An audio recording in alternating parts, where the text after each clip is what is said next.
Eu chamo a mesa principal o réu Anderson Gustavo Torres e o seu advogado, doutor Elmar Roberto Novak.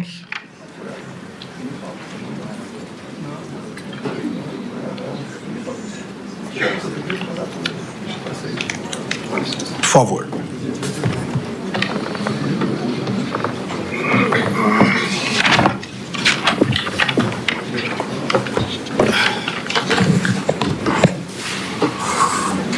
Cumprimento os senhores, novamente lembrando que o réu tem direito ao silêncio e à não autoincriminação e não presta o compromisso de dizer a verdade. Eu passo a primeira parte do interrogatório. O senhor reside aonde, doutor Anderson? Eu moro em Brasília, ministro. Em Brasília, a profissão? Eu sou delegado de Polícia Federal. Delegado de Polícia Federal. O senhor já foi preso ou processado alguma vez? Fui preso durante esse inquérito, dessa investigação. Mas não tem nenhum outro processo? Não tem. O senhor é casado? Sou casado. Tem filhos? Tenho 3 filhas. Três filhos. É verdadeira a acusação? O senhor tem conhecimento sobre a acusação que lhe é feita? Tenho, sim, senhor. Ela é verdadeira? Ela não é verdadeira, ministro. O senhor tem algum motivo particular? Por que a atribuição dessa acusação? Não, em particular não. Eu acho que são fatos mal esclarecidos e que agora a gente tem a oportunidade de esclarecer com a verdade aqui, ministro. O senhor conhece as testemunhas que foram inquiridas? Conheço. Tem algum impedimento, suspeição em relação a alguma delas? Negativo. Então, vamos iniciar aqui as questões específicas. Vamos iniciar, doutor Anderson. Pois não. Em relação à live que o senhor participou no dia 29/7 de 2021, uma live realizada pelo então presidente da República, presidente Jair Bolsonaro, uma transmissão ao vivo nas dependências do Palácio do Planalto, onde a narrativa que à época se tornou, diríamos, costumeira de ataque às urnas eletrônicas, à justiça eleitoral. E o senhor participou, o senhor foi chamado a participar, e há uma parte que é narrada nos fatos, tanto na Polícia Federal, no relatório da Polícia Federal, quanto também na denúncia do Procurador-Geral da República, com a participação do senhor, abre aspas, com licença, presidente, corroborando aí as informações e a questão do voto auditável, eu acho importante a gente trazer à tona alguns relatórios. E aí o senhor participa dessa live.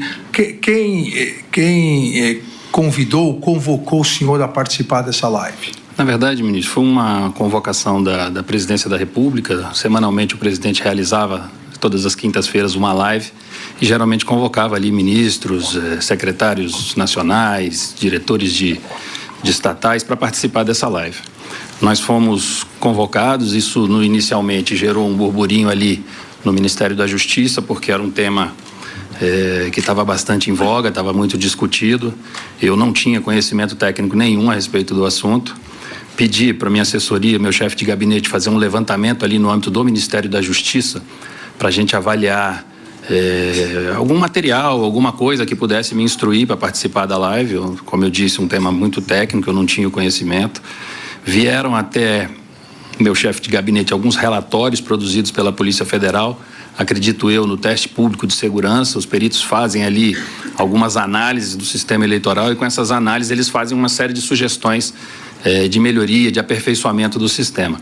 Isso veio até mim, meu staff ali leu tudo que veio, marcou com a caneta daquela Lumicolor ali tudo que eles entendiam que dissertava que eu poderia acrescentar numa live que tratasse sobre esse assunto, e assim foi feito. Eu peguei esse material, fui até o Palácio da Alvorada, foi uma live que durou 2 horas e 50 minutos, a minha participação é em torno de 4 minutos ao final, onde eu tive a oportunidade de ler esses relatórios. Ler o que foi sublinhado pela minha assessoria, eu li apenas parte deles, foi muito rápida a minha participação, e foi assim que se deu a minha participação, ministro, apenas lendo esses relatórios.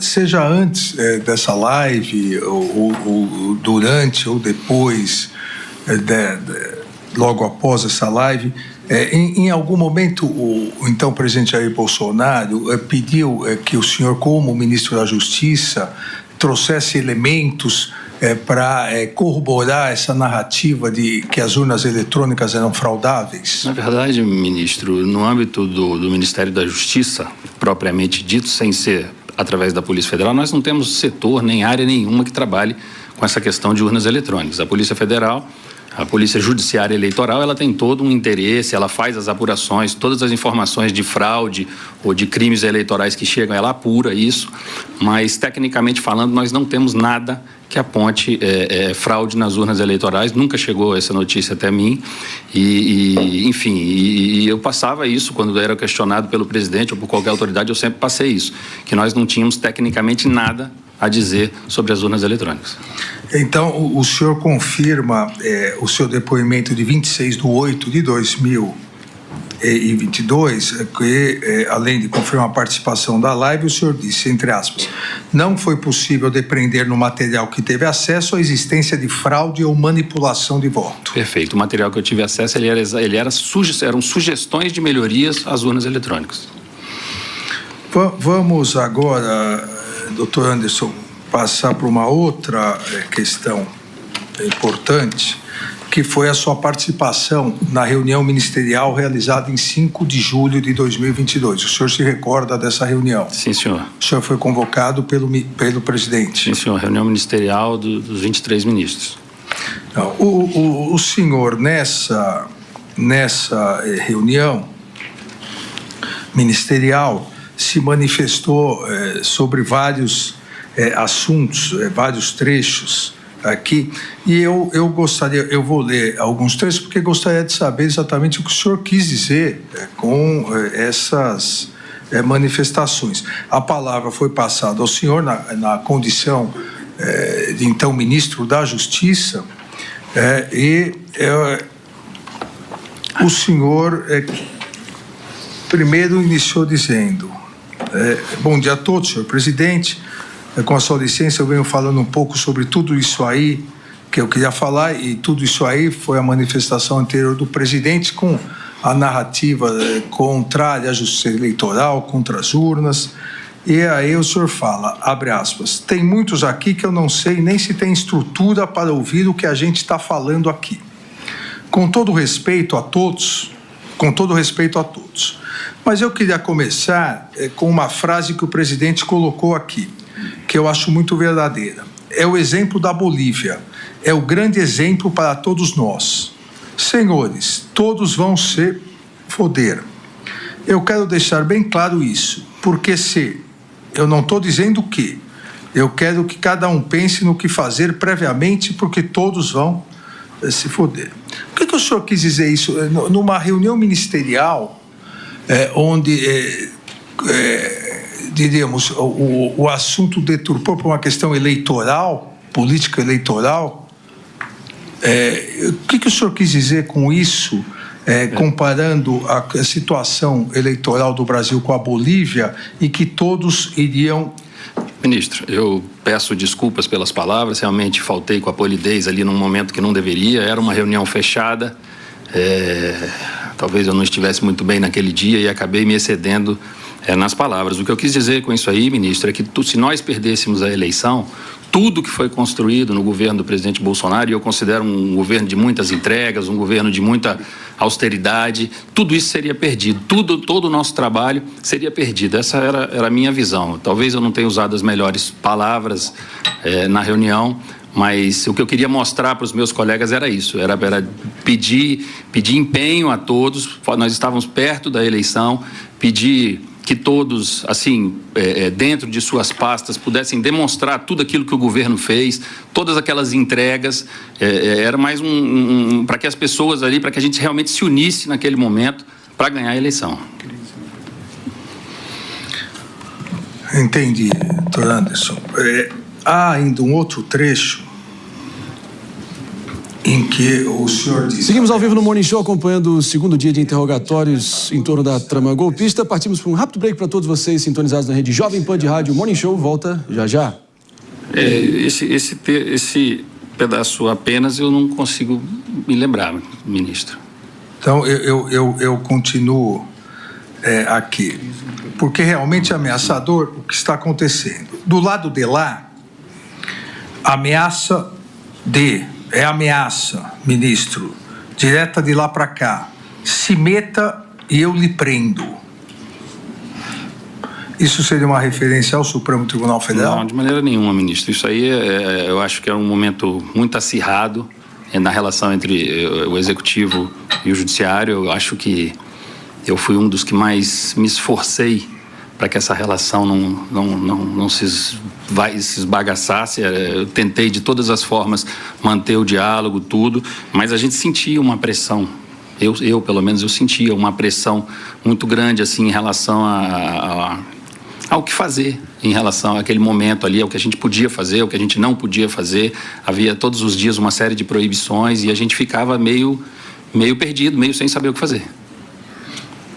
Eu vou continuar aqui no trecho para o senhor ficar à vontade, como disse, para esclarecer, se achar que é o caso, obviamente esclarecer em virtude do seu direito ao silêncio. Continua aqui, entre aspas, se meta e eu lhe prendo, se meta e caça o seu mandato, questione, quer dizer, a gente não pode questionar, é o fim do mundo, senhores. Qualquer um aqui tem medo na hora que digita a senha, qualquer um aqui. Quem digita a senha do banco para transferir R$300 de uma conta para outra, não fica preocupado se essa senha está sendo hackeada? Que dirá um sistema desse tamanho? O senhor estava se referindo aqui, obviamente, ao sistema eleitoral. Com esse tanto de indício, a gente precisa atuar agora. E é isso que eu tenho buscado. Eu gostaria, se fosse possível, que o senhor esclarecesse isso. O senhor compara a senha do banco para transferir R$300, que poderia ser hackeada, que dirá um sistema desse tamanho. Com esse tanto de indício, a gente precisa atuar. Quais seriam os indícios? Volto naquela questão, ministro, das sugestões da perícia da Polícia Federal. Eu sempre me pautei com base naquilo ali. Todas as minhas opiniões colocadas foram no que eu li naqueles relatórios. Então, diante de um sistema tão grande, diante de indícios a todo momento, não sei se verdadeiros ou falsos, mas naquele momento ali era uma enxurrada de informações a respeito disso, e eu questionava ali a questão da implementação dessas medidas. Doutor Anderson, aqui é importante essa questão, porque qualquer do povo pode confundir indício com fofoca, com fake news, com desinformação. Mas o senhor, como o senhor disse, é delegado da Polícia Federal. O senhor sabe que indício é um termo técnico que corresponde a início de provas. O senhor tinha algum indício de fraude às urnas? Exatamente, eu não tinha, ministro. Tanto que, na sequência aí, eu achei aqui o pedaço que eu coloco, eu não estou desrespeitando poder nenhum. Não estou querendo atropelar ninguém, eu deixo isso bem claro. Eram só colocações pessoais minhas ali naquela reunião. Ainda em relação a essa reunião, lembrando, né, a todos que a reunião foi gravada pela própria reunião e os vídeos e áudios chegaram a partir da apreensão determinada por ordem judicial, apreensão feita pela Polícia Federal. Aí o senhor continua. Olha, cuidado com isso, cuidado com aquilo. Esses cuidados têm 6, 7 anos que foi naquela live, voltamos à live. Naquela live que eu li. Estamos de volta para todos vocês nos ouvindo pela Rede Jovem Pan de Rádio, com a palavra o ministro relator Alexandre de Moraes, interagindo com Anderson Torres, ex-ministro da Justiça e ex-secretário de Segurança do Distrito Federal, no segundo dia de interrogatório. Vamos ouvi-los. Que há 6, 7 anos está dizendo, tem que fazer isso, cuidado com aquilo, o que foi feito, acataram isso, fizeram isso. Ministro, está mentindo aí, ó. Tudo que foi falado, esse aperfeiçoamento foi colocado. Agora vem as Forças Armadas, fazem uma série de observações.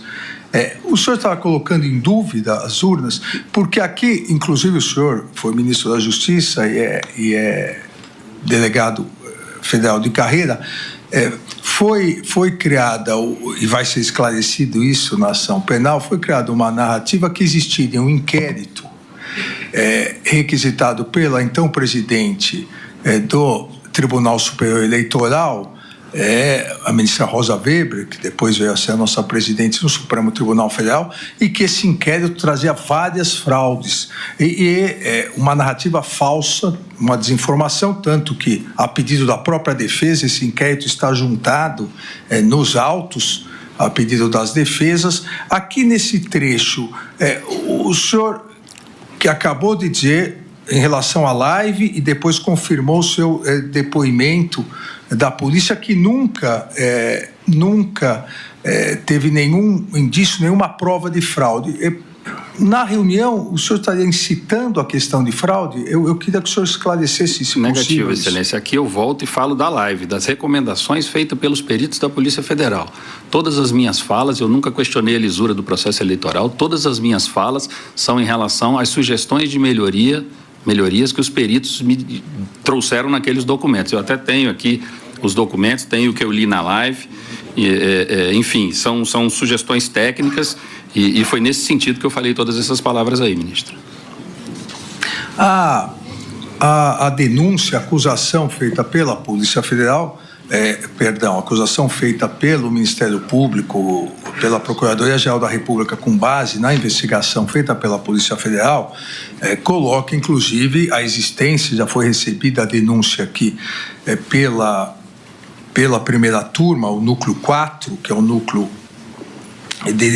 3, perdão, que é o núcleo de desinformação, coloca que havia, nesse contexto de preparação e depois execução de tentativa de golpe e atentado contra o Estado Democrático de Direito, um núcleo de desinformação. E esse núcleo de desinformação, a partir da produção de notícias falsas, notícias fraudulentas, é disseminado nas redes sociais. E nessa reunião, o senhor, eu também tive a honra e a possibilidade de ser ministro da Justiça, sabemos o peso que tem numa reunião ministerial a fala do ministro da Justiça em relação a questões criminais. O senhor diz, abre aspas, mas estamos aí, presidente, desentranhando a velha relação do PT com o PCC. A velha relação do PT com o PCC. Isso está vindo aí através de depoimentos que estão sendo há muito aguardados. Isso tudo está vindo à tona. Isso não é mentira. Então, muita coisa estão vindo à tona, muita coisa que a população sabe, mas tudo precisa ser rememorado. O senhor, porque das duas uma, ou o senhor tinha esses elementos, e aí tinha que tomar uma providência como ministro da Justiça, que não houve, ou o senhor não tinha esses elementos e aí contribuía com o núcleo de desinformação. Em que contexto foi dito isso, doutor Anderson? Ministro, a reunião foi no dia 5 de julho de 2022. 5 de julho de 2022, às vésperas da eleição. Sim, no dia 1º de julho de 2022, ministro, 4 dias antes, e no dia 2 de julho do mesmo ano, 3 dias antes, saíram essas duas matérias aqui, ministro, que eu até trouxe, uma matéria da Veja e uma da CNN. O título de uma, Marcos Valério delata a relação do PT com o PCC. A outra, em suposta delação, Marcos Valério em delação, Marcos Valério cita suposta ligação do PT com o PCC. Foi com base nessas duas matérias, eu não tinha um conhecimento interno da Polícia Federal a respeito disso, mas foi com base nessas duas matérias que eu falei. Essas duas matérias, os depoimentos foram feitos à Polícia Federal e, muito provavelmente, disso aqui resultou uma investigação. Internamente na Polícia Federal, o senhor sabe que nós não temos acesso, eles cuidam lá dos procedimentos internos dele.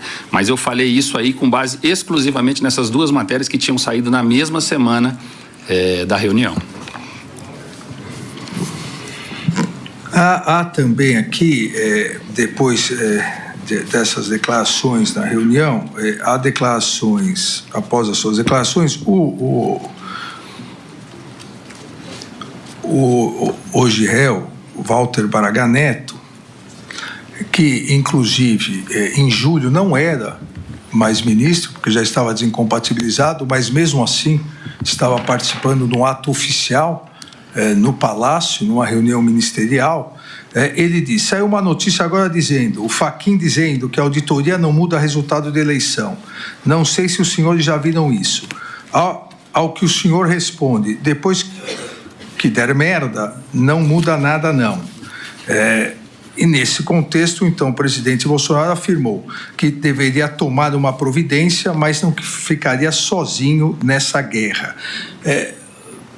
Aqui, de novo, era um ataque às urnas eletrônicas e à justiça eleitoral? De maneira nenhuma, ministro. O que eu disse aí foi que se perder a eleição, já era. Se perder a eleição, não há mais o que fazer. Foi isso que eu quis dizer, claro que de uma forma aí mal educada, mas o que eu quis dizer ali era exatamente isso, que nós precisávamos trabalhar para ganhar a eleição. Doutor Anderson, vamos mudar agora o tópico, um outro tópico que acho que o senhor também tem interesse em ver esclarecido, que é a utilização indevida da estrutura da Polícia Rodoviária Federal, principalmente no segundo turno das eleições. E aqui num outro núcleo também denunciada, a denúncia já recebida, em relação à delegada de Polícia Federal, Marília Ferreira Alencar, então diretora de inteligência do Ministério da Justiça e Segurança Pública. Foi o senhor que nomeou a doutora Marília Ferreira Alencar? Foi, sim, senhor. Ela era uma pessoa da sua confiança? Minha confiança, trabalhava comigo na Associação dos Delegados. O senhor tem contato que ela solicitou a realização de boletins de inteligência voltado aos resultados do primeiro turno para, com isso, realizar operações, e essa imputação da Procuradoria-Geral, para realizar operações direcionadas no segundo turno?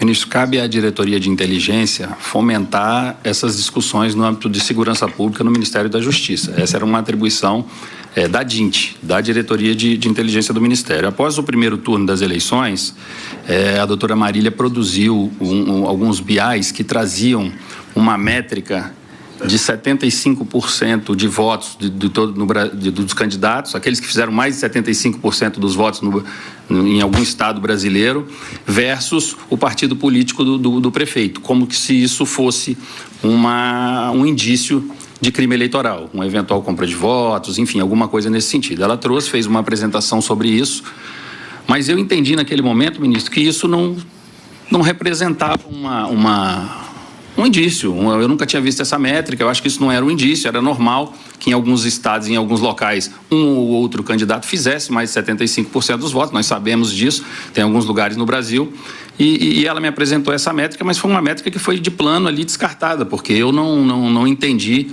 que isso seria um indício de crimes eleitorais. Não foi o senhor que pediu para ela fazer, foi... Não. Foi ela mesma espontaneamente. A iniciativa dela. Iniciativa espontânea. Ela fazia esses BIs, não só desse assunto, mas também em relação facção criminosa versus resultado da eleição em determinados locais do país. Enfim, uma série de levantamentos que eram feitos para a gente discutir ali aonde poderia estar havendo algum tipo de crime eleitoral nas eleições, voltado exclusivamente para a segurança das eleições. O senhor se recorda, mais ou menos, a periodicidade de reuniões que o senhor tinha antes do período eleitoral com a doutora Marília? Ministro, a gente nunca teve muitas reuniões. Eu tinha muitas reuniões com o chefe dela, que era o doutor Carrijo, que era o secretário de Operações Integradas do Ministério da Justiça. As reuniões eram com ele. Ela trazia as questões da inteligência quando havia alguma coisa mais grave, alguma informação mais relevante, e participava muito de reuniões quando a gente chamava a Secretaria de Operações como um todo para a gente discutir determinados temas. Ela era diretora na Secretaria de Operações. Mas no período eleitoral, o senhor se recorda se...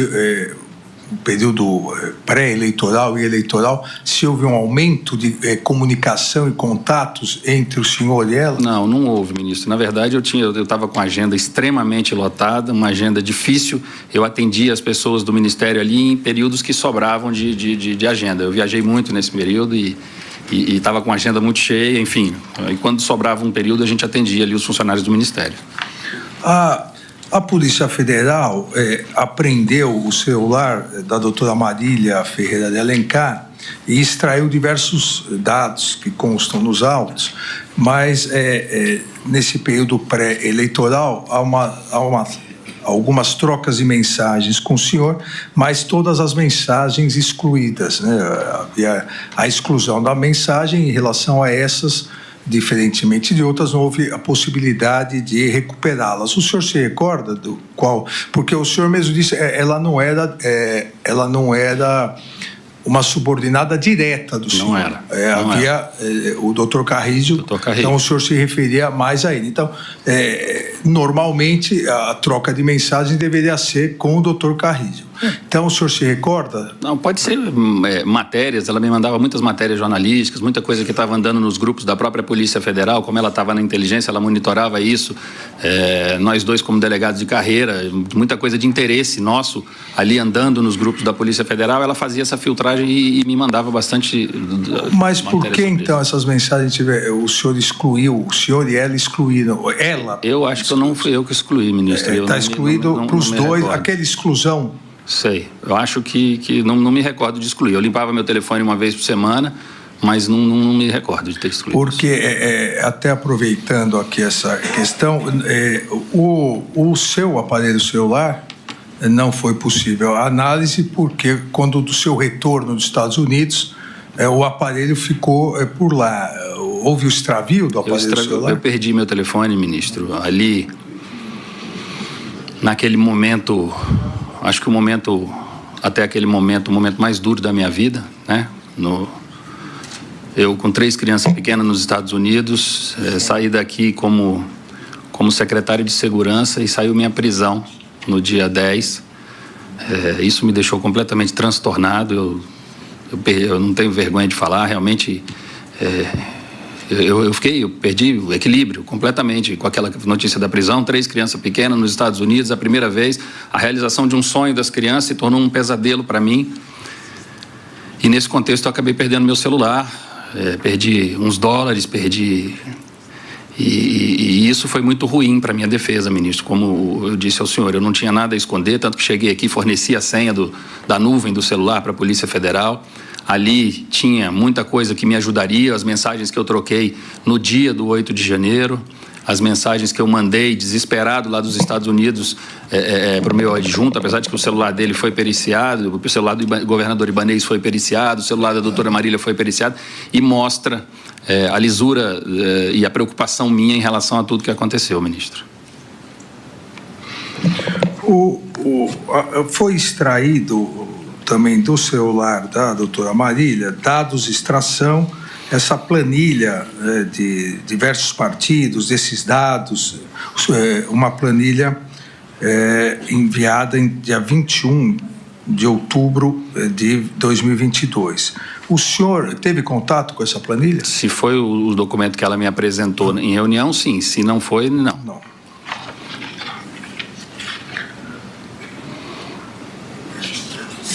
O senhor se reuniu às vésperas da eleição com o então diretor da Polícia Rodoviária Federal, Silvinei Vasques, para tratar da operação que seria realizada no segundo turno das eleições? Nós fizemos uma reunião, ministro, no dia 19 de outubro, no Ministério da Justiça, uma reunião grande, onde estavam presentes lá os diretores, e quando eu digo os diretores, o diretor-geral, o diretor de combate ao crime organizado, o diretor de inteligência, assessores da Polícia Federal, da Polícia Rodoviária Federal, da Secretaria de Operações Integradas do Ministério da Justiça e o meu staff do gabinete. Era uma reunião com aproximadamente aí 15 a 20 pessoas ali no Ministério da Justiça, para tratar sobre a operação eleições. As instituições vieram, cada uma apresentou as suas dificuldades, apresentou as suas necessidades de recursos, de como é que estavam os planejamentos ali para a operação eleições.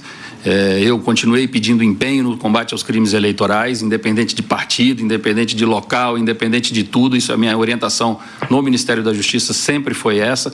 E nós fizemos apenas essa reunião, onde foi tratado exatamente das questões gerais da operação eleição.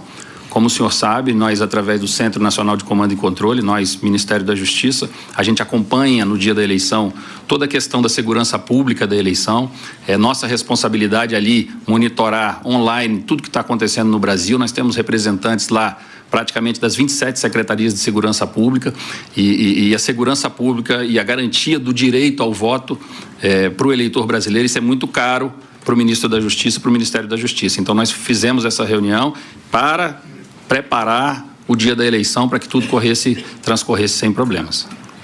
Então, após essa reunião, que como o senhor bem recordou, é do dia 19/10 de 2022, no dia 20, um dia após a reunião, no grupo em off, um grupo do qual alguns membros do Ministério da Justiça participavam, a doutora Marília comentou no grupo, entre aspas, achei que o 01, o senhor falou bem ontem na reunião, ao que Fernando, que é o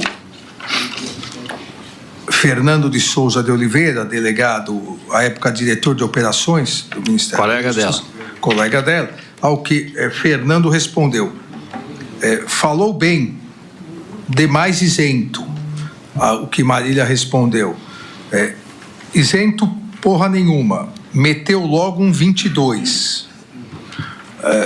O que ela quis dizer com isso na reunião? Eu acho que isso foi uma brincadeira sem graça dela. Eu realmente não misturo as coisas, ministro. Eu não...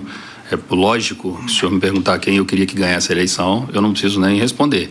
Mas eu não misturo as coisas, eu sou extremamente profissional e acho que foi uma infeliz brincadeira que ela fez aí nesse grupo. Eu não participava desse grupo, eu realmente não sei dizer ao senhor em que contexto foi isso.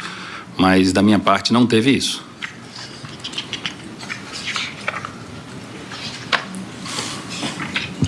O senhor logo após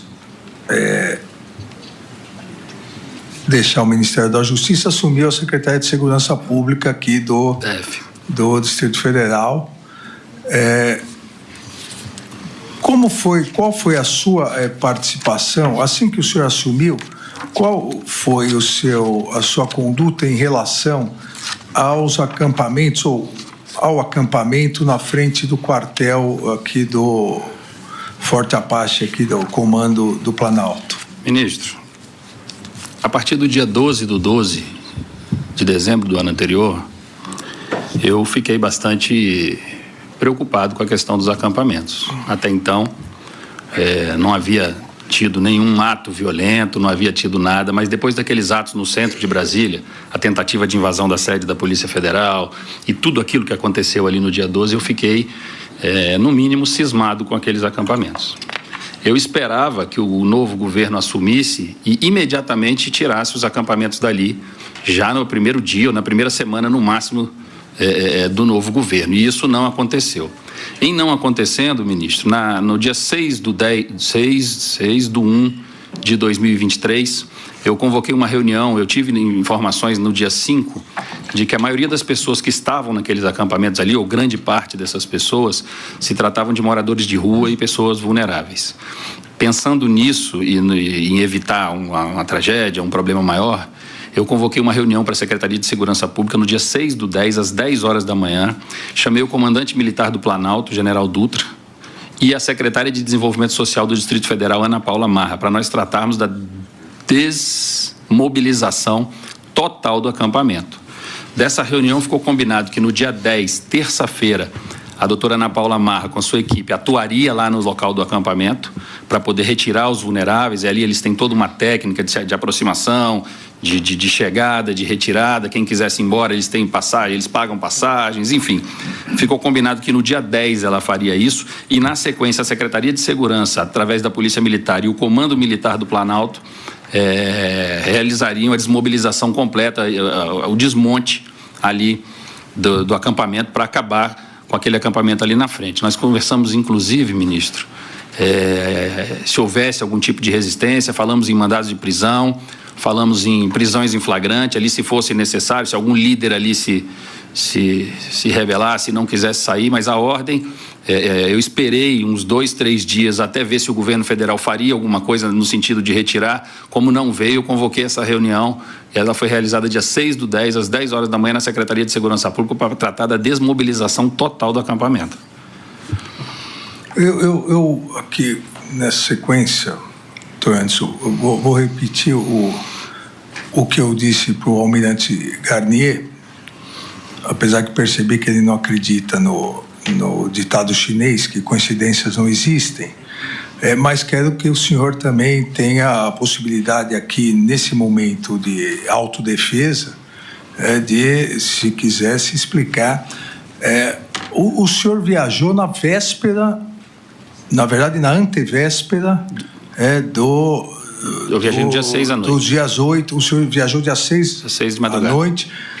Como secretário de Segurança, o senhor se ausentou às vésperas da tentativa de golpe, do ataque violento armado à sede dos 3 poderes, e isso também, no dia 8, a Procuradoria-Geral da República denunciou, e o processo está, na verdade, já em alegações finais, ou, segundo a Procuradoria, a Polícia Militar, a cúpula da Polícia Militar também se omitiu. Foi uma coincidência, doutor? Ministro, o senhor pergunta a minha viagem? Isso. Não, a minha viagem não foi uma coincidência, ministro. Eu preparei essa viagem para ser realizada no mês de julho de 2022. Em razão da sobrecarga de trabalho, eu não consegui viajar. Eu prometi isso para minhas filhas. Qual a data? Eu viajaria em julho de 22. Ah, certo. Certo? No verão lá. E até foi bom, porque os preços lá no verão são diferenciados, e eu não consegui fazer essa viagem no mês de julho e adiei para as férias escolares das crianças. Eu comprei as minhas passagens, ministro, ainda no dia 21 de novembro de 2022, quando não havia tido nenhum tipo de manifestação violenta aqui no Distrito Federal. O senhor perceba que o primeiro dia que teve manifestações que chamaram a atenção foi no dia 12/12. Não foi coincidência, foi férias programadas, férias com a minha família, programadas para tirar. Eu já estava com as férias marcadas desde julho do ano anterior. Isso tudo está nos autos, Excelência. Então, assim, não foi coincidência, foram férias familiares que estavam programadas. E muito importante dizer aqui para o senhor, eu vinha fazendo o acompanhamento dessa questão da inteligência aqui no Distrito Federal. E até o dia 6, ministro, até o dia 6 não havia chegado nenhum ônibus, nós não tínhamos notícia nenhuma de que a manifestação pudesse caminhar para o que caminhou. Eu acompanhei ali até às 18h40, se eu não me engano, foi a última mensagem num grupo que eu vinha acompanhando ali, a mensagem da inteligência que fazia esse acompanhamento online, e nós não tínhamos relatos de que a coisa tomaria o rumo que tomou a partir do dia 7 e do dia 8. Mesmo assim, em viagem, eu trouxe aqui até algumas mensagens que eu troquei com o meu secretário executivo, ainda no dia 7 à noite, ele me tranquilizando, dizendo que estava tudo ok, que tudo estava sob controle aqui em Brasília. E outra coisa, ministro, antes de sair, ao mesmo tempo que estava tendo aquela reunião que eu falei para o senhor, do general Dutra, essa reunião era na sede da secretaria. Ao lado da secretaria tem a SOP, que é a Subsecretaria de Operações da Secretaria. Estava acontecendo uma reunião com várias entidades, inclusive representantes do Supremo Tribunal Federal, para tratar do protocolo de ações integradas, que é o que cabe ao secretário de Segurança do Distrito Federal sempre que tem uma manifestação, um evento, um jogo de futebol, um show, qualquer coisa. O secretário de Segurança Pública do Distrito Federal, a subsecretaria prepara um protocolo de ações integradas, onde vem todas as instituições interessadas no assunto, no caso a Polícia Militar, a Polícia Civil, o Corpo de Bombeiros, o Detran, enfim, uma série de instituições interessadas no assunto. Tem-se uma reunião ali, estabelece um monte de protocolos para todas aquelas instituições, e esses protocolos têm que ser cumpridos aí ao longo do evento, ou do show, ou do jogo, seja lá o que for. Eu gostaria, ministro, se o senhor me permite, de dizer algumas coisas aqui. Eu quero ler porque é muita coisa. Rapidinho, o que ficou previsto nesse protocolo de ações integradas, ministro, para que fosse cumprido no dia aqui. Foi um protocolo, eu assinei esse protocolo, sou eu que confirmo esse protocolo, eu assinei esse protocolo às 3h28 da tarde, do dia 6, e o protocolo previa o fechamento da esplanada dos ministérios, o isolamento da Praça dos Três Poderes, isso é muito importante, vedada a utilização pelos participantes de instrumentos capazes de produzir lesões corporais e danos ao patrimônio, tais como os mastros de bandeira e material de cano PVC, material metálico, madeiras ou assemelhados, garrafas ou utensílios de vidros, facas, canivetes e objetos pontiagudos, mesmo de uso para alimentação. Tudo isso o PAI previa. Aí, como atribuições da Polícia Militar do Distrito Federal, planejar e executar ações de policiamento ostensivo com o objetivo de manter e preservar a ordem pública durante a realização do evento, empregando para esse fim efetivos e meios necessários conforme planejamento próprio da instituição e o acordado na reunião da Secretaria no dia 6 e 23.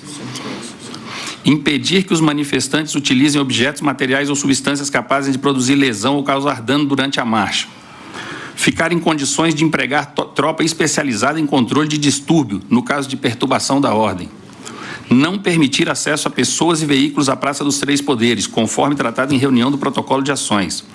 Manter o reforço do efetivo nas adjacências / perímetro interno dos prédios públicos de toda a extensão da esplanada dos ministérios, Congresso Nacional e Praça dos Três Poderes, bem como na Estação Rodoviária de Brasília. Então, ministro, eu viajei de certa forma, tranquilo. Eu tinha deixado esse protocolo assinado, tudo isso aqui para ser cumprido. Na reunião com o general Dutra, eu esqueci de colocar para o senhor, ele pegou o celular dele e falou: Anderson, olha aqui, ó, os acampamentos há 2 meses atrás.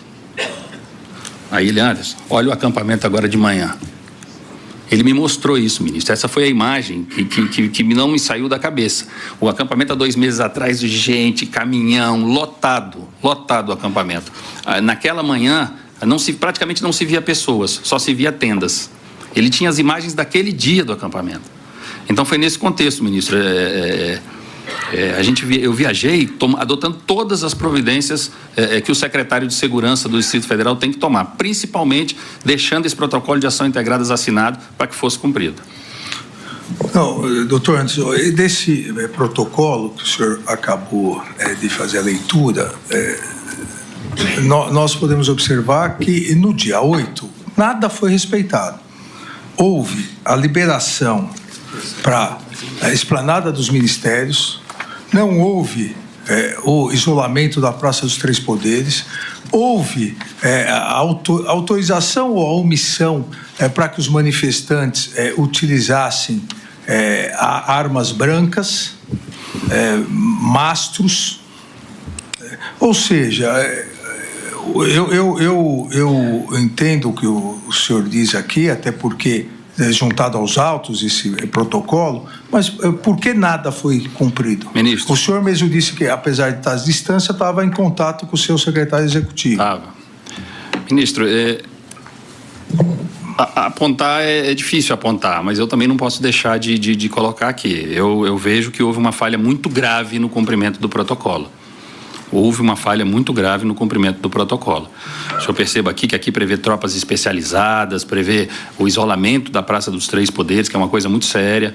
Esse protocolo de ação integrada, ministro, para a gente que entende aqui do Distrito Federal, ele é considerado um protocolo gravoso, porque ele impacta muito na vida do brasiliense.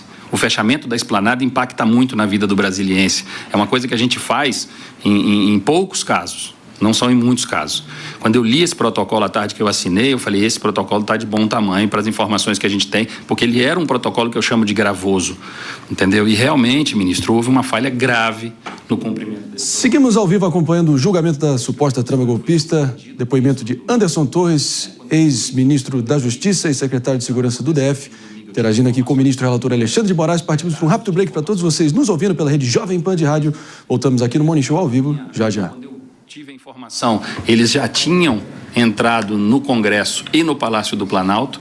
Eu, desesperado, mando uma mensagem para o meu secretário executivo, uma mensagem que inclusive foi mal interpretada, que eu falei: não deixe chegar ao Supremo, porque o Supremo ainda estava preservado naquele momento. Eu mandei essa mensagem para o meu secretário executivo e liguei diversas vezes para o comandante da PM para perguntar para ele o que estava acontecendo, onde é que houve a falha, mas ele estava no meio da confusão, ele praticamente não me atendeu ali naquele momento. Eu falei rapidamente com ele, liguei para o governador, liguei para o Procurador-Geral de Justiça do DF, fiquei desesperado, liguei para todo mundo, porque eu realmente, do jeito que eu deixei as coisas em Brasília, é inimaginável que acontecesse o que aconteceu no 8 de janeiro, ministro. A grande verdade é essa. O protocolo teve uma falha grave no cumprimento dele. Agradeço, doutor Anderson. Vamos agora a um último assunto importante. O senhor participou de alguma reunião com o presidente da República, onde o senhor teria dado aconselhamento jurídico, respostas jurídicas sobre a decretação de um estado de exceção após as eleições de 2022?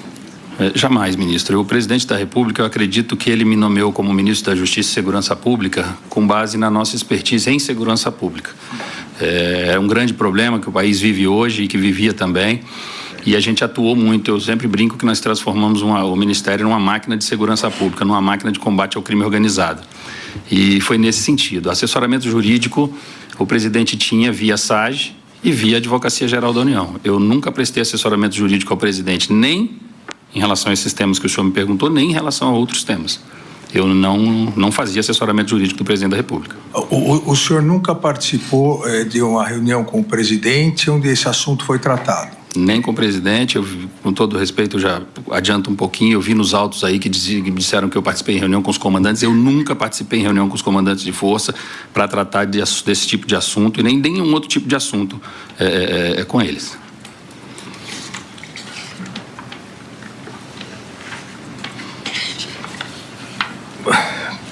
Por que, então, doutor Anderson, a minuta do golpe foi encontrada na sua casa? A verdade, ministro, não é a minuta do golpe, né? Eu brinco que é a minuta do Google, né? Porque está no Google até hoje. Esse documento, ministro, foi entregue no meu gabinete, no Ministério da Justiça. Eu levava diariamente 2 pastas para minha residência, uma delas contendo a agenda do dia seguinte, eventuais minutas de discurso, coisas nesse sentido, e outra com documentos gerais que vinham no Ministério.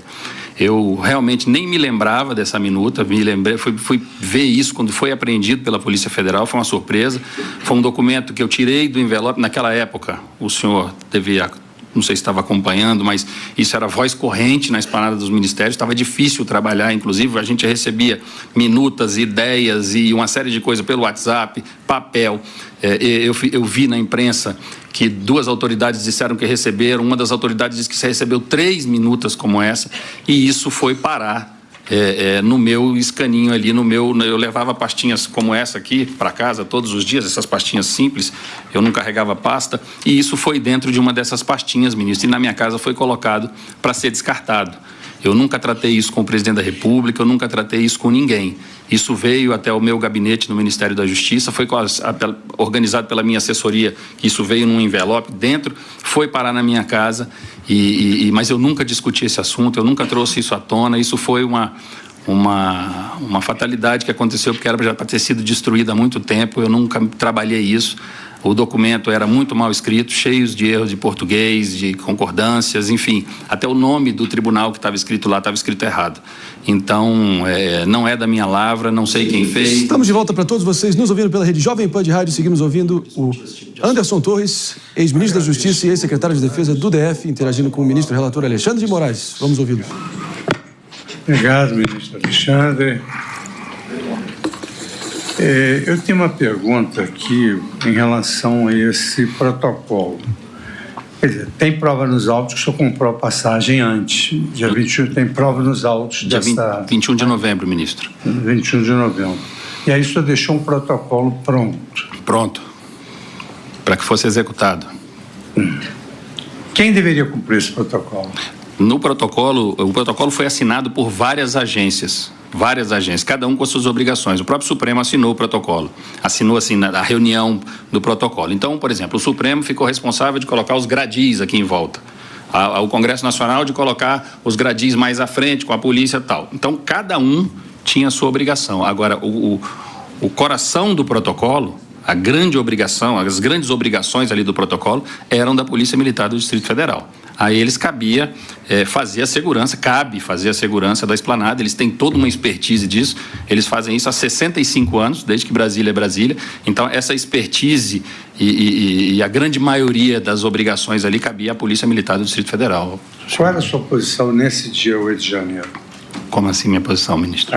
Sua função. Eu era o secretário de Segurança Pública, estava de férias. Mas ainda era o secretário? Eu ainda era o secretário de Segurança Pública. Satisfeito, presidente. Agradeço ao ministro Fux. Passo a palavra ao Procurador-Geral da República. Sem perguntas, senhor ministro. Agradeço, iniciando a nossa sequência, a palavra ao doutor César Bittencourt, advogado do réu delator. Sem pergunta, excelência. A palavra ao doutor Elmar Novak. Muito obrigado, senhor ministro.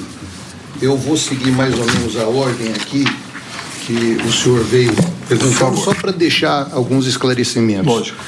Eu gostaria que o réu respondesse se ele fez comentários adicionais durante a sua live, além da leitura do relatório que foi encaminhado pelos peritos oficiais ao TSE. Por favor. Negativo. Eu participei, como eu disse, dos 4 minutos finais da live. Entrei ali, me apresentei e fiz os comentários e o presidente encerrou a live. Inclusive, quando eu entro na live, ele até brinca: Anderson, você tem 1 minuto, que eu quero encerrar, você tem 1 minuto. E foi isso que aconteceu. Eu quero só ler aqui um trecho da denúncia, senhor ministro, que diz o seguinte: ouvido pela Polícia Federal, em 26/8/2021, Anderson Gustavo Torres confirmou a participação na live realizada pelo ex-presidente e admitiu que mentira na transmissão. Isso, o senhor confirma? O senhor podia repetir? Eu também não entendi bem. É porque ele diz o seguinte no trecho: confirmou a participação na live. Certo. E admitiu, então, que mentira na transmissão, reconhecendo que não foi possível depreender do material que teve acesso a existência de fraude ou manipulação de voto. Exato. Eu não tratei de fraude nem de manipulação de voto. Eu não admiti que menti em momento algum. O que nós fizemos ali foi ler sugestões de melhoria para as urnas eletrônicas brasileiras feitas pelos peritos criminais federais da Polícia Federal. Eu não falei em fraude. Ok. Bom, vamos lá. Na reunião que teve com a PRF, em algum momento houve o direcionamento do policiamento ou de operações? Jamais. Desculpa. Por favor. Jamais. Ali a orientação foi combate aos crimes eleitorais, independente de bandeira, independente de cor, independente de local, que fosse feita as operações no Brasil inteiro, visando o combate aos crimes eleitorais. E nós tivemos a eleição, uma das mais seguras da história. Em relação à eleição anterior, tivemos 24% a menos de procedimentos de polícia judiciária instaurados na eleição de 2022. Isso quer dizer, isso mostra o resultado da prevenção, que a gente não trabalha só com repressão a crimes eleitorais, a gente trabalha na prevenção a crimes eleitorais. E isso funcionou muito bem na eleição de 2022. Senhor ministro, eu gostaria também de saber do réu se o Ministério da Justiça costumava intervir nas operações da Polícia Federal e da Polícia Rodoviária Federal.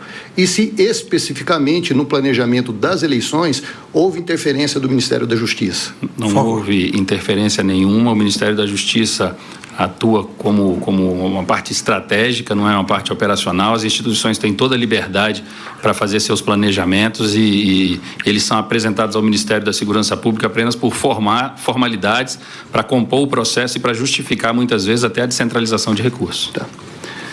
Senhor ministro, eu gostaria de ler aqui mais um trecho da denúncia, que no meu entender houve aqui uma confusão, talvez feita pela PGR, induzido pela Polícia Federal. Ele traz o seguinte, que a movimentação atípica, é isso na página 82, a movimentação atípica dos denunciados entre os 2 turnos eleitorais também foi percebido pelo aumento dos pedidos de reunião de Marília com Anderson Torres.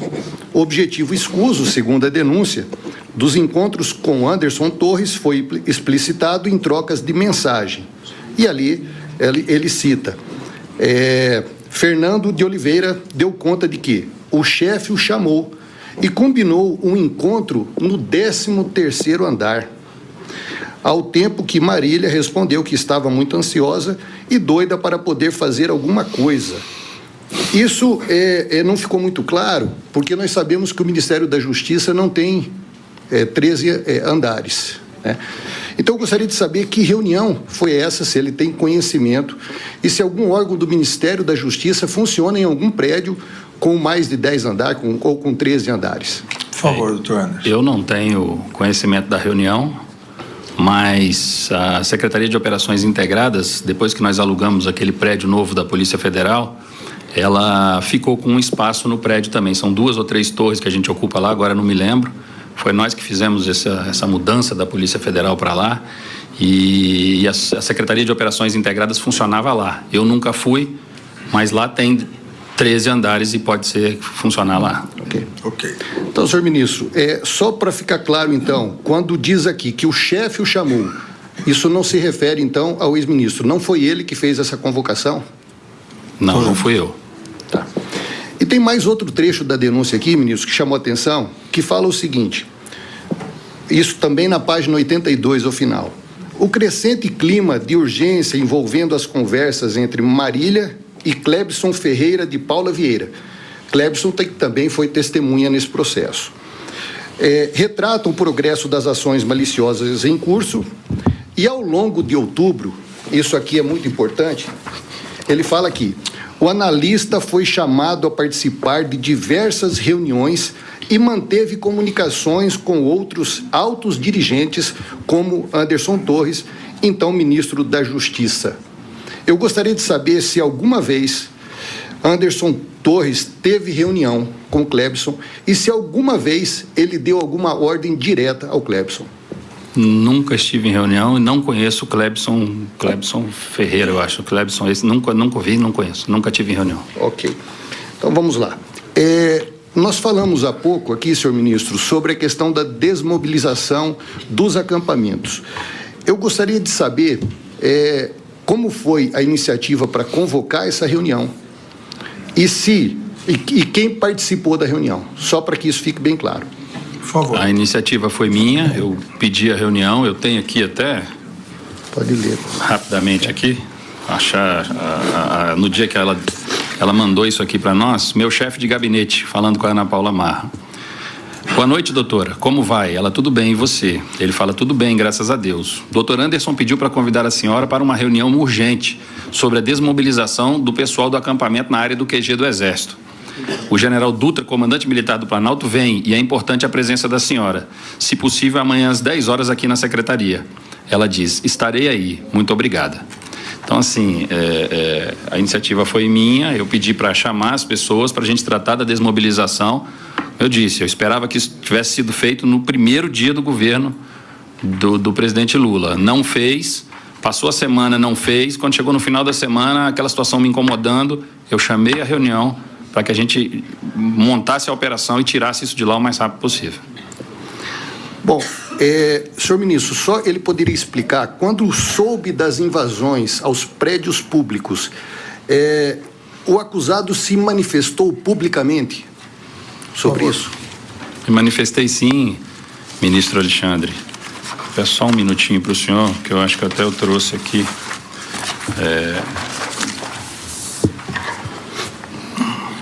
No dia 8/1, às 15h26, eu coloquei cenas lamentáveis agora na esplanada dos ministérios. Determinei ao setor de operações da Secretaria do Distrito de Segurança Pública do Distrito Federal providências imediatas para o restabelecimento da ordem no centro de Brasília. Isso às 15h26. Só um segundo, senhor ministro. Se ele puder repetir o horário e a data das publicações e fazer a leitura, seria importante. Isso foi imediatamente, quando eu estava lá nos Estados Unidos, foi no dia 8/1, às 15h26. Aí, às 16h23, eu coloquei criminosos não sairão impunes. E às 16h25, eu coloquei inconcebível a desordem e inaceitável desrespeito às instituições. Determinei que todo o efetivo da PM e da Polícia Civil atue firmemente para que se restabeleça a ordem com a máxima urgência. Vandalismo e depredação serão combatidos com os rigores da lei. Eu coloquei, foram publicações minhas no antigo Twitter. Enquanto isso estava acontecendo aqui, eu não tinha mais o que fazer, eu estava do outro lado do mundo, eu realmente só podia me manifestar desse jeito aqui, em relação a isso, doutor. Bom, só agora pegando um gancho um pouco aqui, senhor ministro, na pergunta que foi feita pelo senhor ministro Fux, muita propriedade, eu gostaria só que ele explicasse o seguinte, no caso da ausência justificada do secretário, fica acéfala a secretaria? De maneira nenhuma. Nós temos um secretário executivo que assume imediatamente e o regimento da secretaria... Seguimos acompanhando aqui a defesa de Anderson Torres, o próprio lado a lado, ambos interagindo com a primeira turma do STF. Partimos para um rápido break para todos vocês nos ouvindo pela rede Jovem Pan de Rádio. O Morning Show volta acompanhando ao vivo o julgamento da suposta trama golpista já. Só para eu... Fica tranquilo. Eu preparei uma papelada aqui, mas eu sempre me enrosco. Aqui. No dia 7/1, sábado, quando eu cheguei nos Estados Unidos, eu viajei a noite toda, quando eu cheguei lá, ele mandou: bom dia, chefe, tudo tranquilo? Aí eu respondi para ele, não sei por quê, porque eu não estava no contexto, eu respondi sobre o pessoal do acampamento. Aí ele me responde, ok. Aí eu coloco, tranquilo. Ele falou, estamos monitorando desde ontem com o CIOB, que é o Centro Integrado de Operações de Brasília. As primeiras providências já foram tomadas por precaução, baseadas na inteligência. Fechamos parte da esplanada. Aí eu coloco, ok, atualize o governador. Aí, tá. Aí no dia 7 à noite ele manda, boa noite, chefe. Desculpe perturbar o senhor em viagem. Só para dar o último informe. Eu combinei com o governador de passar informações 4 vezes ao dia para ele. Manhã, hora do almoço, final da tarde e final da noite. Então, falei com ele agora e no final da noite vou mandar um áudio. Na síntese do que está acontecendo, mas até agora está tudo controlado. Isso na noite do dia 7. Só para deixar o senhor informado. Abraço. Isso foi mensagem do meu secretário executivo falando comigo. A secretaria, em momento algum, fica acéfala e, enfim... Todas as providências aí para o dia 8, o protocolo de ação integradas, tudo ficou assinado, ficou tudo certinho. Bom, eu pergunto também, senhor ministro, se ele deixou o secretário que estava respondendo pela secretaria em contato com o governador. Perfeitamente. Ele ficou com contato, mandou várias mensagens de áudio para o governador até... Eu não sabia disso, claro, foi uma relação entre ele e o governador, mas o governador juntou isso aos autos quando estava nos autos.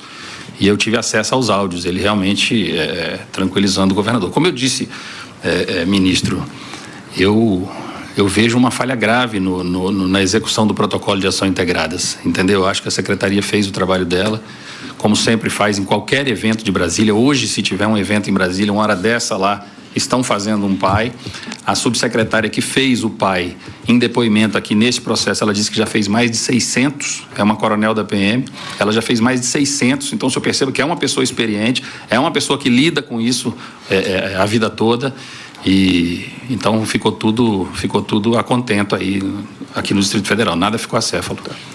Senhor ministro, ele falou rapidamente sobre a questão do PAI, que estabelecia aí atribuições para as instituições. Eu gostaria só de entender se a PM tem subordinação direta com a Secretaria de Segurança aqui no DF. Ministro Alexandre. Doutor. Isso é importante, ministro. Doutor, não provoca. Ministro Isso é Alexandre, importante. eu vou até pegar aqui, porque senão eu vou apanhar. Peraí, um minutinho. Leia. Um minutinho, eu vou ler aqui. Isso é uma questão, ministro, muito complexa. Essa é uma questão muito complexa aqui no Distrito Federal, e se o senhor me perguntar já de antemão se eu concordo, eu não concordo. Mas não me cabe concordar. E o senhor fez muito bem a intervenção, porque em São Paulo, ministro, em São Paulo, a Lei 616 de 1974, ela dispõe que a Organização Básica da Polícia Militar estabelece expressamente que a Polícia Militar subordina-se hierárquica, administrativa e funcionalmente ao Secretário de Segurança. Isso em São Paulo. Agora, aqui no Distrito Federal, ministro, em 1977 veio a Lei Orgânica da Polícia Militar do Distrito Federal e ela trazia essa subordinação ao Secretário de Segurança. Mas em 1986 isso foi revogado e ficou apenas a vinculação ao Secretário de Segurança. Mas pior do que isso, na minha opinião, e aí é minha opinião, é que em 2009 veio a Lei 12.086 e acabou inclusive com a vinculação. A Polícia Militar hoje ela é subordinada diretamente ao governador do Distrito Federal. Então a Secretaria de Segurança Pública aqui do Distrito Federal, quando a gente fala que ela faz a integração das forças de segurança, é o que restou para a Secretaria de Segurança Pública. Todos vocês nos ouvindo pela rede Jovem Pan de Rádio, seguimos ouvindo aqui ao vivo o ex-ministro da Justiça Anderson Torres, no segundo dia de interrogatório, de depoimento, diante da primeira turma do STF. Vamos seguir acompanhando. O governador do Distrito Federal. Bom, eu tenho mais duas questões e muito rapidamente. No interrogatório, o juiz não pode contraditar o réu. A sorte do senhor, doutor. Muito obrigado, ministro. Vamos lá. Bom, eu gostaria só de falar, senhor ministro, sobre a transição. Eu gostaria de saber como foi a transição do Ministério da Justiça, se Anderson Torres recebeu ordem para fazer a transição e por que, então, ele deu início e quando a transição do MJ, se é que deu, se houve isso. Pode. Senhor ministro, após a eleição, após o segundo turno da eleição, eu acho que já no dia seguinte à eleição, eu fui ao Palácio da Alvorada me solidarizar com o presidente pela perda da eleição e informei a ele que iria dar início à transição de governo. Ele autorizou fazer e assim eu fiz, comecei a preparar todo o material, pedi para todos os secretários nacionais prepararem seus materiais das secretarias. Se eu não me engano, logo que o ministro Flávio Dino foi indicado para ser o ministro da Justiça, não sei se no primeiro ou no segundo dia, eu o recebi no Ministério da Justiça, com todos os meus secretários alinhados aqui, com pastinha na mão. Ele trouxe uma equipe, sentou do lado, ele sentou ao meu lado, a equipe sentou de frente para a minha equipe, e eu coloquei todas as secretarias à disposição do ministro Flávio Dino. Daí em diante, a transição começou, eles conversando diretamente as áreas técnicas ali, e eu acredito, porque na sequência eu fui a Araraquara inaugurar uma delegacia da Polícia Federal, São José do Rio Preto, e escutei uma entrevista do ministro Flávio Dino na Hora do Brasil, ou em alguma coisa assim, ele falando que já havia encerrado os trabalhos de transição. Então, nosso ministério foi um dos primeiros, se não o primeiro, a começar e terminar a transição de governo. Eu gostaria de saber se ele recebeu uma ordem de alguém para dar início a essa transição ou foi iniciativa própria. Por favor. Eu comuniquei, claro, não faria isso sem comunicar o presidente da República. Eu comuniquei ao presidente da República, ele autorizou e eu dei início à transição. E para finalizar, senhor ministro, eu gostaria só que ele explicasse rapidamente, que ele disse aqui no momento em que foi questionado por Vossa Excelência, que a perda do telefone dele foi muito ruim para a defesa. Eu gostaria que ele explicasse isso e explicasse também uma mensagem que ele colocou. Não deixe entrar no Supremo, porque essa mensagem na época foi muito questionada. Eu gostaria que ele explicasse essas duas situações. Por que a perda do telefone foi ruim para a defesa dele e o que ele quis dizer com essa mensagem. Não deixe entrar no Supremo. Eu fui acusado ali durante muito tempo, ministro. Desculpe. Por favor. Eu fui acusado ali no início, volto a dizer, foram os piores dias da minha vida, como se eu fosse o grande arquiteto de tudo que tinha acontecido, pelo fato de ter trabalhado com o presidente Bolsonaro e estar na secretaria. Então, o meu celular, as minhas mensagens, a clareza com que eu trato as questões, o profissionalismo com que eu sempre tratei o meu trabalho e as coisas, isso ajudaria muito. Tanto é que, volto a dizer, que todos os celulares que foram periciados, que tinham mensagens comigo, que tratavam comigo sobre os assuntos, o senhor perceba que eu sempre trato de forma profissional, eu sempre coloco a coisa como ela tem que ser. Eu não fico dourando a pílula, eu trabalho, eu sou muito sério em relação ao meu trabalho. E em relação à mensagem que eu mandei, naquele momento de desespero ali para o doutor Fernando, foi porque as cenas que eu recebi, e aí eu comecei a receber cenas num grupo de WhatsApp, ali de inteligência, eles iam mandando recortes do que estava acontecendo aqui, porque eu não conseguia ver online o que estava acontecendo aqui, eu não conseguia acessar a televisão, eu estava na rua com minhas filhas lá nos Estados Unidos, eu recebi uma imagem onde eu via a rampa do Congresso ali tomada de gente e o Palácio do Planalto já invadido. E aí o Supremo não estava invadido. E aí eu mandei a mensagem, não deixe chegar ao Supremo, já que o estrago já está feito nesses dois órgãos, por favor, não deixe chegar ao Supremo. Ressalto, ministro, uma observação, enfim, eu fiz no depoimento da Polícia Federal, vou fazer aqui também, me chama muita atenção também a facilidade com que os manifestantes invadiram o Palácio do Planalto, tá? Um dos locais mais seguros que eu conheço é o Palácio do Planalto, me chamou a atenção a forma rápida com que invadiram aquilo lá e começaram a fazer aquela quebradeira. Várias vezes a gente frequentou o Palácio do Planalto, o senhor frequentou o Palácio do Planalto, a gente sabe que ali embaixo tem um batalhão que fica ali direto, o pessoal ali, sempre que a gente chegava, que a entrada principal estava bloqueada, a gente entrava pela outra entrada, a gente passava pelos militares ali, todos prontos. Me chama muita atenção a facilidade com que o Palácio do Planalto foi invadido. O Congresso e o Supremo, a gente sabe que não tem essa mesma segurança, essa forma de de combater isso ali imediatamente. Me chamou muita atenção isso, mas a mensagem foi mandada nesse sentido. O Supremo ainda estava preservado naquele momento que eu mandei a mensagem, ministro. Ok. Sem mais perguntas, ministro. Obrigado. Agradeço, doutor. Eu pergunto ao doutor Paulo Renato se tem alguma questão. Não, excelência, sem perguntas. Doutor Demóstenes. Sem perguntas, excelência. Doutor Matheus. Sem perguntas, excelência. Doutor Paulo Amador. Bom dia, ministro. Bom dia, ministro Fux. Bom dia, ministro Gonet. Sem perguntas, excelência. Doutor Andreu. Sem perguntas, excelência. Doutor Rodrigo. Agradeço, então. Ministro, só uma observação Por favor. rápida. Uma frase que eu sempre falei nos meus depoimentos e que eu não disse aqui, mas eu faço questão de dizer. Se o protocolo de ação integradas, o PAI, tivesse sido cumprido à risca, isso, o 8 de janeiro não teria acontecido em Brasília. Isso o senhor pode ter certeza disso. Agradeço ao doutor Anderson, agradeço também ao doutor Novak. Muito obrigado. Obrigado, ministro.